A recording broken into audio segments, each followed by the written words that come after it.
This is Santosh with Illustration.org. We've got Jason Caffoe with us to talk a little bit about his career working on Amulet and Flight Explorer. Jason, can you tell us a little bit about yourself? I'm currently the lead production assistant and also work in a bit of an art director capacity at Bolt City Productions. We put together Flight, the Amulet series, and a couple other upcoming series through Scholastic Books and Random House, and basically it's just a comic production studio. So yeah, I went to school at the Savannah College of Art and Design in Georgia, which was a great school. I majored in sequential art, which was an interesting choice for me because I initially didn't really want to get into comics. I was more interested in like concept art and illustration work and that sort of thing, but what sequential art offered me was the chance to draw a lot and to get a lot of practice in. So went through a 4-year degree there, and then ended up moving out here and starting work with Kazu. Cool. So when did you actually start as a digital colorist? Was that your first job pretty much, or? I did a couple odd jobs right out of school, and then got in touch with Kazu to work as an assistant on Amulet 2. And what I started off doing on Amulet 2 was flatting pages. So I basically just set up the Photoshop files for Kazu, and I think Amy was painting on the book at that time. So it was basically just the two of them. And then from there, I asked Kazu if it would be okay if I tried coloring a page, which I did, and I sent it to him, and he said it was great, and that's kind of where I started working in that capacity. So, can you maybe to our viewers explain a little bit of the process of flatting?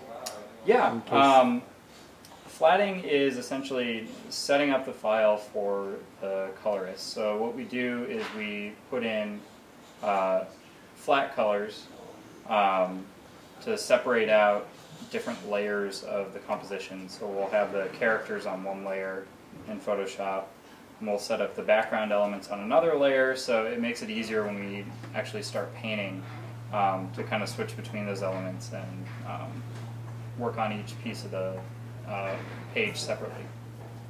Cool. How long does it actually take to maybe do a entire graphic novel, or specifically how long does it take for you to color a page? It really varies. Pages, I mean, considering they can be anywhere from, like a 2-page spread to like 5 to 7 panels a page, the time it takes to actually finish a page can really vary. I found, also, I mean, another consideration is the fact that as we progress and as these books move forward, we're getting a lot more detailed with the coloring, and the backgrounds are getting a little more intense. So I think, generally what's comfortable for me is to do about a page or two a day, start to finish. And then during crunch time, I can get up to maybe like 4 or 5 pages a day, which is insanity, and I don't even like thinking about it. But if need be, we can kind of crunch through stuff. So to do an entire book, start to finish, takes us about 8 months, and that's including the writing process for Kazu. So the way it'll usually work out is Kazu will be writing and drawing for about 2 months before I even come on. And then he'll slowly start filtering inked pages over to me to color. So I guess the actual coloring process takes probably about 6 months. When you color, do you specifically look at any reference, or is any reference that you're given in terms of yeah, it's actually pages? Mostly like film reference. Mm-hmm. And generally what, I mean, the direction Kazu will give us is usually in terms of mood. So we'll try and choose colors and stuff that's based on a certain mood, and usually film works best for that, to reference different movies and stuff. So we'll go to, like, you know, the Lord of the Rings trilogy, or look at Star Wars, or look at stuff like that, and see kind of how they light a scene. We tend to think of the coloring a bit differently for the Amulet book. We think of it in terms of lighting a scene instead of illustrating it. So that's why film tends to be a more helpful reference, because, you know, I mean, that's Kazu's background, so it's the language he's familiar with. But also the way we work, we like to think of scenes in that way. So as far as, like, photographic reference, we've actually started using photo textures in a lot of the pages. So we'll actually drop photos in as like a base and then paint over it, and it gives it kind of a really cool textural look. It makes it look kind of like concept art on the page, which I think is really fun. Do you have a particular panel or a particular Amulet novel that you liked working on? Like, was the last one, it was pretty cinematic, and there's some panels in it that... Yeah, book 4 was amazing. So much fun to work on, start to finish. I mean, book 3 was great, but, you know, it was kind of a learning process for Kazu and I, because it was the first time I was on a book as a full-time employee, and the first time Kazu was actually giving up most of the color work to another person. Book 4 was actually the first time where Kazu never had to paint a page from scratch. So it was a really great experience from start to finish. And the environments in book 4 are just amazing. A lot of which we probably can't show in this interview because it'd be spoiler material. But I'd say my favorite panels in the book are generally the ones that I most dread painting, but somehow I always get to them, and maybe I'm just in a different headspace or something, but I'll sit down and start working on it, and it just comes together in a way that I didn't really expect. I think one of those is probably the big dropship sequence where the ships are coming into Cielus, which is the flying city. And this was a huge challenge for me to work on, mostly because I didn't have any real reference for what the city looked like. I kind of had to design it myself from the ground up. Kazu had kind of drawn in like a basic guideline of where he wanted it to be, and then he just gave it to me to kind of figure out how I wanted everything to look. So I mean, it took me probably a week to get this page together, and it was just a nightmare from start to finish. I mean, it was a lot of stuff I had never done before, but I think it came together in a way that it's like one of the most stunning pages in the book, and I'm really proud of how it turned out. And then another one that I think is really great is we ended up going into the catacombs of Cielus, which is kind of this underground cavern. And Kazu and I were really kind of hesitant because we thought it would be kind of a dull sequence. But when I actually went in and started painting it, I had the idea to kind of create this sort of like crystallized cavern space. And it ended up being one of the most fun environments to work on. Just in terms of like the way the colors came together, it worked really well. So I'd say those two pages are probably the two that I look at the most in Amulet as being my favorite panels. Now you said that you do a little bit of the art direction yourself. I mean, generally, who gives you art direction with the Amulet books? Everything comes from Kazu. Kazu tends to be pretty hands-off in his art direction, which is great. He's really good at kind of letting me run with things, and I think he just likes to see what I can come up with in the scene, which, I mean, for me is like a dream come true. It's so much fun to be given a blank page and be able to kind of put my own spin on things in the book. So, I mean, from when Kazu inks a page all the way through the colors, he's usually pretty hands-off. And then what happens is I'll pass it back to him, and he'll go over every single page in the book and make minor adjustments to the colors or to the characters, to the lighting, just to get it, you know, closer to kind of his vision of what the scene should look like. So it's actually a pretty interesting system that we have set up, but it works out in the end. I think having so many people touch a page actually makes it look really rich. On top of that, we actually have 2 other production assistants in the studio who have been painting pages, and generally the art direction is kind of split between me and Kazu for our other assistants. We'll both kind of give them, you know, feedback and push them in one direction or the other, but it's kind of the same type of thing where we both really like to see what they can come up with for a page. So in terms of the compositions of the panels, are you presenting the color in a way that kind of leads them to that specific interest? How is it that you're approaching your coloring? Absolutely. I mean, generally the way we approach color is we look at value and color relativity. So warm and cool and complementary and stuff like that. And we use those tools to direct the eye around the page.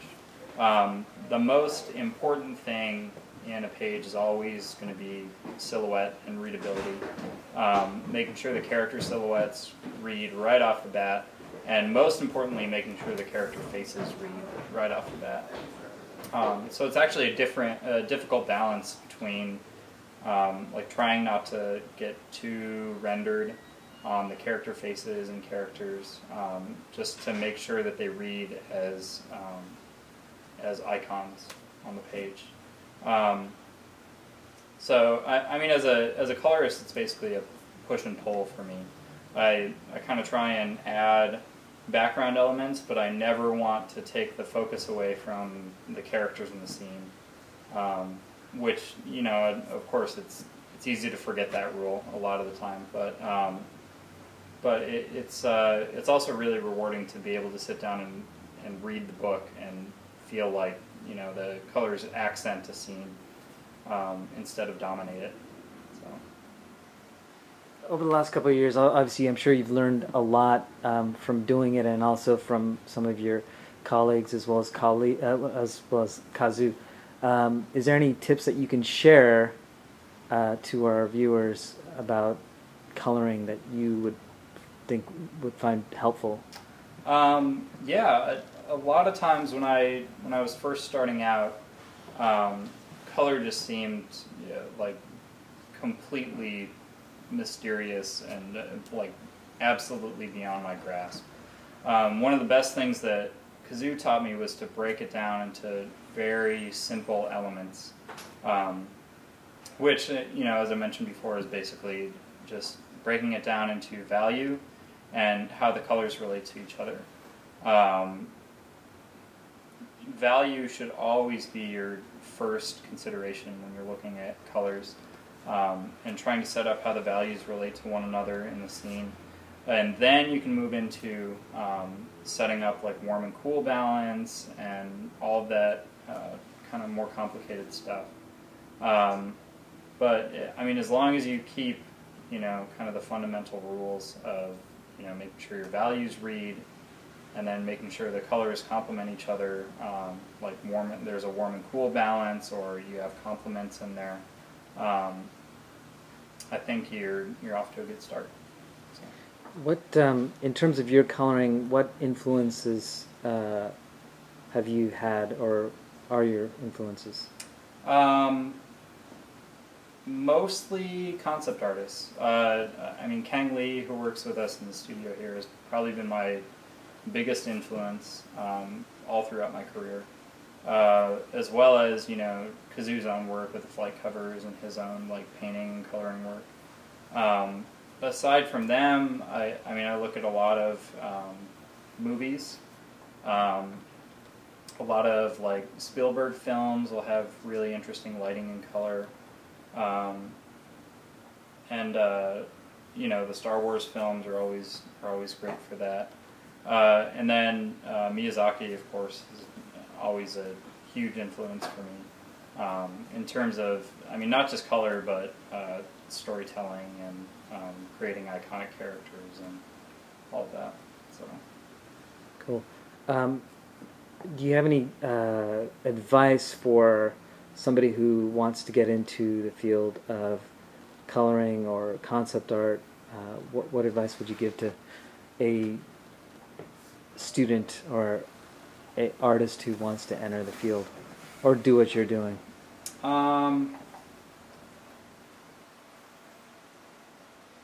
I mean, of course, you really just have to work at it a lot, put in a lot of hard work. I think probably one of the best lessons I learned was being at art school. I realized that it wasn't necessarily the time I put in class on assignments and stuff that really furthered what I was doing. Was all the stuff I did outside of class for my own enjoyment. And also, I feel really glad that I took the time in school to broaden my horizons a bit. I remember when I initially went into school, I was really like laser focused on becoming a concept artist and getting into concept art and doing all of that. And what I ended up doing was broadening into different areas of study as I went through school. So I took I did a lot of comics work, a lot of like illustration work, some graphic design work, some web design work, and some storyboarding work. And I find all of that seeps into my work in ways that I don't really expect, but I feel like it makes my work stronger. So I guess that would probably be my best advice, is to kind of broaden your horizons a bit. Try and find other things in the art world that interest you, and try and learn as much as you can in different areas to bring back to your own personal work. So. Cool. Do you have any personal projects that you're working on at this time that you could talk about, or? Most of my personal work, I mean, it's been pretty crazy at the studio for the past couple of years. Most of my personal work has been featured in Flight. So I do have a story in Flight 8, which is going to be the last Flight anthology. I also got to edit that anthology, which was an absolute blast from start to finish. All the Flight artists are just wonderful people. So I consider that kind of my personal project for the year, even though my name's not on it. And then I'll also have a story in the Explorer anthology, which is kind of a spiritual successor to Flight, which is coming out next year. Aside from that, just kind of doing my own free time illustration work. I haven't really come up with a strong personal project that's got me really excited, other than that stuff. So. Cool. So where can we see more of your work? Like I said, you can check out the Flight books. I'm in Flight 7 and Flight 8. And then Explorer, which is going to be out next year, will have a story for me as well. You can also go to jasoncaffoe.com, where I have a lot of my illustration work up. And check out the Amulet books, because, I mean, even though I think of it as a group project and not necessarily my work, they're just an excellent product. I'm really happy and excited to be a part of them. So. Cool. Thank you, Jason. Mm-hmm.